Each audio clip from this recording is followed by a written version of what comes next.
কি সুন্দর গন্ধ বেরোচ্ছে। কি রান্না করেছো আজকে? আজকে তো অনেক কিছুই রান্না হয়েছে, যেহেতু আজকে রবিবার ওই জন্য অনেক কিছুই রান্না হয়েছে। আয় দেখাই কি কি রান্না হয়েছে।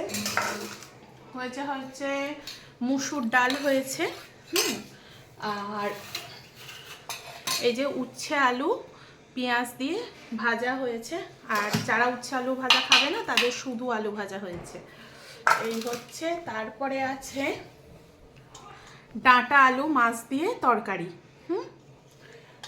আর এই যে লাস্ট হচ্ছে সবচেয়ে একদম দারুণ ব্যাপার, একদম কষা কষা করে লাল লাল একদম মুরগির ঝোল, দেশি মুরগির ঝোল এটা। আর তার সঙ্গে আছে স্যালাড, আর হচ্ছে এখানে আছে খেজুর আমসত্ত্ব দিয়ে চাটনি। তো আর আর আরেকটাও জিনিস আছে, আরেকটা আছে টক দই। যারা টক দই খাবে ভালোবাসে খাবে, আর যারা খাবে না খাবে না। তো চলো এখন আমরা খেতে বসে পড়ি। আজকের মতো টাটা।